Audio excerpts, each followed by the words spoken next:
What's going on, everyone? Today is an absolute huge day for the Lakers and Lakers Nation. Win, and you're moving on up. You'll be tied, three-way tie for 7th seed, only be like half a game or a game out of the 5th and 6th spot. Absolutely huge for the Lakers. The Lakers need to get this win. They play at home, and this will be the first time that they are 500 since last year when they were 24-24, which is insane. This is the first time they've been one game out of 500 since they started the season 0-1. That is, again, insane stat. But beyond this being very valuable as far as getting us to 500 and really kind of making this push these last couple handfuls of games, that our remaining schedule is very winnable. And you can make an argument the next 15 games that we play, we could win all of them. Now, realistically, we're probably not. A team has a good night and they just shoot the lights out, or, Lakers just have an off night or a bad game or something. It happens. I don't see them going 15-0 down the stretch. Is it impossible? No, of course, with their schedule when you look at it. But more so than anything, they need to take it a game at a time. But for us fans, we can explore and have fun and look at what's to come. But for them, they need to be locked in and focused. But winning this Knicks game, all of a sudden, we're at 500. We're going into that Pelicans game, which would be absolutely huge.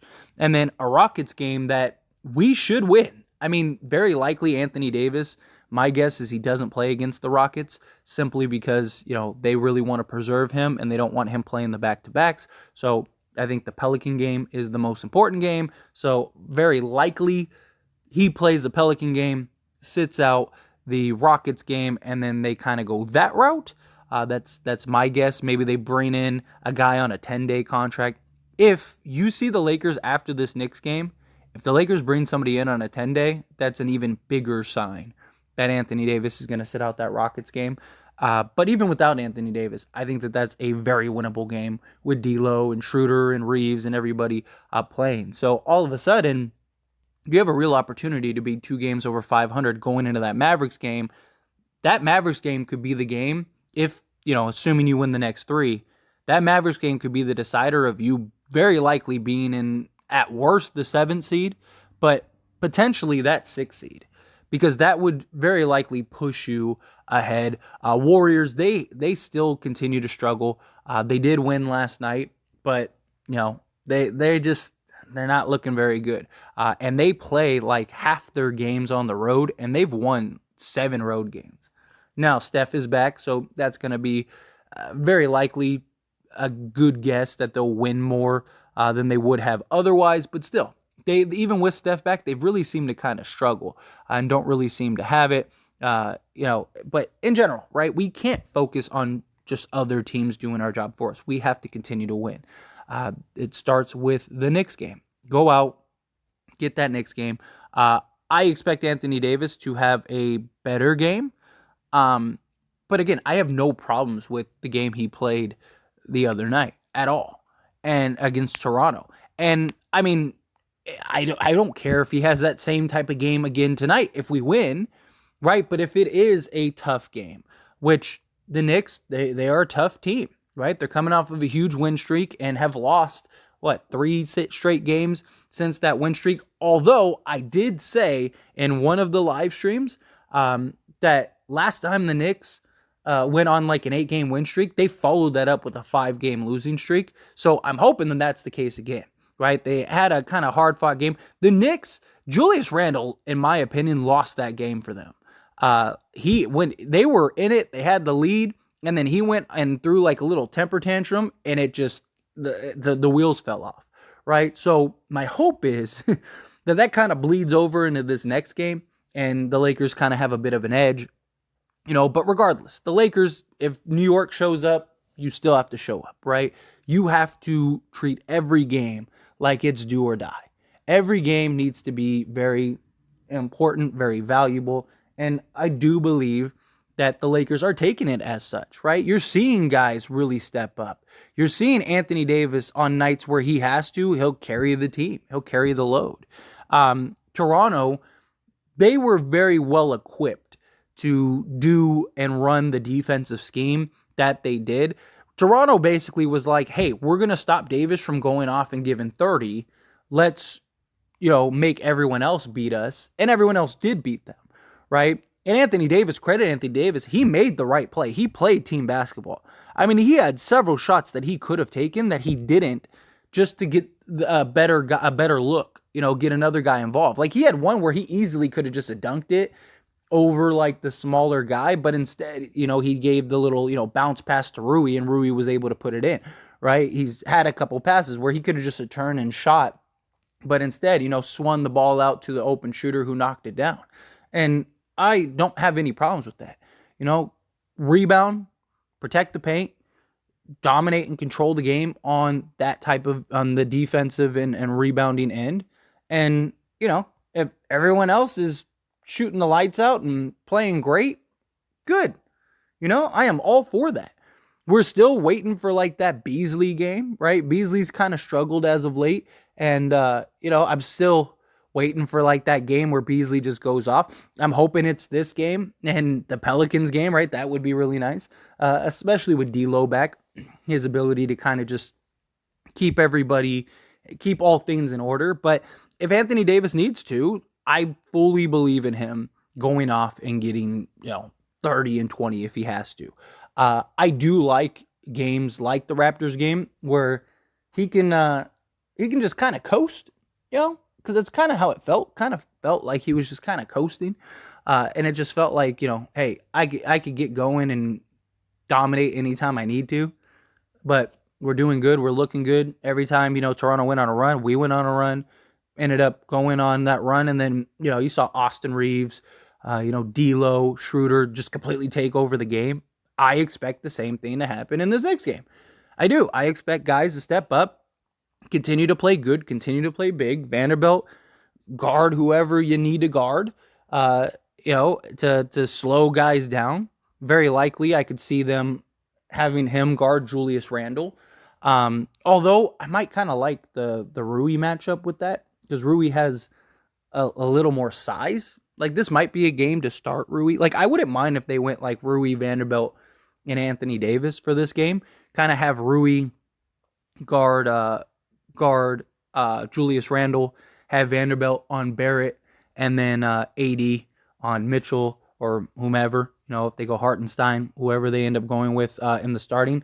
And not just that, but then you have AD and Vanderbilt as like the help defender. I think that that could really help. Plus, Rui's he's been shooting, that mid-range has been lethal. I'd like to see him continue to get going. But regardless, guys, again, have to really step up. This is a game where you kind of wish you had like a Mo Bamba, because winning Gabriel is a bit undersized, and he's going to be going up against, he's going to have to guard, Hartenstein, and, going to have to guard, Robinson and stuff like that. That's tough task for anybody. But we have to control the paint and rebounding against this team. Robinson loves to get rebounds, right? He can get all kinds of rebounds. Josh Hart. Got to box out Josh Hart. Josh Hart is just, that for a guard, he is a rebounding machine. He is just so nice.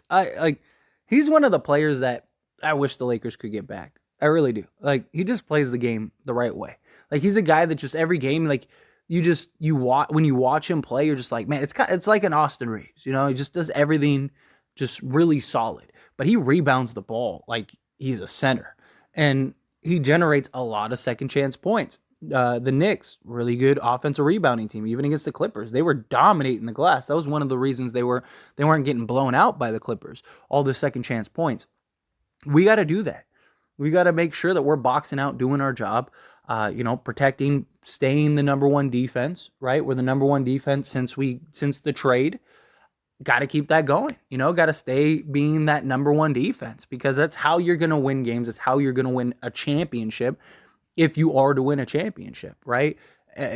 Defense wins championships, and it really does, right? And you got to have the offense to go along with it, which I 100% believe D'Lo is going to help significantly. Obviously, once we get LeBron, that'll help even significantly. But we got to continue to play team Laker basketball. Keep playing the game that we're playing. guys keep stepping up, guys keep playing the roles, guys keep playing defense, we're going to win most of these games. I don't think it's unrealistic for us to go, 10-5 over these next like 15 games. I really don't. I think that is actually very reasonable given our schedule, especially the last like 6 or 7 games. Like we could go like 7-0 to end the season. The only games that are like kind of tough towards the end of the season are the Suns and the Clippers. The Suns is we play the Suns twice. The earlier game, they'll probably play everybody, but they might not have Kevin Durant. However, towards the end of the season, it's literally the second to last game of the season. I would not be shocked at all if Phoenix sits all their guys, right? Like maybe they play Ayton, but that's it. Especially if they're locked into like that 4th or 5th spot. I don't see them doing it. I know people are like, they're not going to rest for the Lakers. They don't care about having to play. They're not going to, if they face the Lakers, they're not going to face the Lakers till the second round anyway. Or, potentially the Western Finals, depending on where the Lakers land. So, the last thing that's on their mind is, oh, we have to make sure we beat the Lakers. Because the Lakers are very likely going to make the playoffs regardless by that point. If they have to beat the Suns, like if the Suns can knock them out of the playoffs, then the Lakers are probably in a bad spot regardless. So I don't think that that's going to be the case. And with Kevin Durant already going down, I see that team just saying, all right, like let's we're, whether we win or lose, we're the 4 or 5 seed, rest guys. I think we'll be off to the races. But, D'Lo being back, to kind of get this video back on track, is that D'Lo getting back is I mean, you saw just the impact, the playmaking, the ability to get guys going, the ability to get himself going, the ability to just go on a scoring run by himself, right? And just completely change the outcome of a game. Being a guy who consistently, night in and night out, can just do so many things. And he's going to continue to elevate this team. And then on top of that, you add in, a Dennis Schroeder off the bench and Austin Reeves. Like, we have that playmaking and guard play now that's just really good. Like, our bench is legit. I mean, and look, I'm not saying Toronto has, this great bench or anything like that, but they're not they're not terrible. And we outscored their bench, 61-12 or something insane like that. Like, we are legit 8 to 9 guys deep. There was literally a time, I don't know if you guys remember this. I remember it because it happened like a month ago, but no, but in all seriousness, like literally like a month ago or so, a little longer now, but there was real questions of like who's our 8 guys, right? Like who are the guys, like, who should play? Like we shouldn't be playing this guy, or you shouldn't play this guy, or this guy needs to get less minutes or whatever. And now it's like, you have guys like Lonnie Walker, who was our like scorer, most consistent guy, doesn't even get to play anymore. That's how deep we are. A guy that was averaging 16 points a game at one point for us during the season, he can't even see the basketball court. And I know some people want him to find space, but like there's a legit argument for that. And the fact that like, there is that argument, and you can also make an argument that he shouldn't play. It just shows the level and depth that this team has. It is just ridiculous. I mean, seriously, this team is just is unbelievable. But we have to continue to play. We have to continue to play together. We have to continue to grow. I really believe if D'Lo never got hurt, I don't know if we've lost a game yet outside of the Blazers game. Seriously. Because like we're 8-3, and the Blazers game, they just shot insane the lights out. Like that was just a game you're not going to win no matter what, right? It's just how it goes. But those other 2 games, that Memphis and Minnesota game, I really believe we win those games.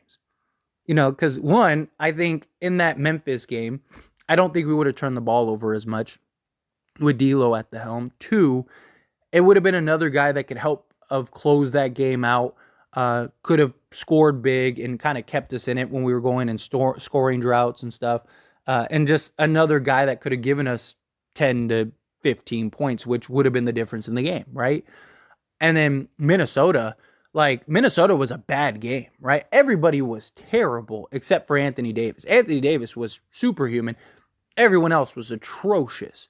And it was one of those games where it's like, man, if one other guy just steps up, we win this game, right? And we were still close and still had an opportunity to win that game. If we had D'Lo, even if D'Lo just gave us 10 points, we win that game. So you can make a real argument that if we never lost D'Lo, we probably would be, what would that be, 12-1? So we need to keep that pace, is my point. We need to keep getting this done. We have to beat the Knicks. We have to. But anyway, as always, this is a discussion. I pass the question on you. Let me know your thoughts and opinions down in the comments below. You think we get the W tonight? Think we don't? Do you think we'll how many games do you think we win out of these next like 15 or so? Love to hear it. Let me know down in the comments below.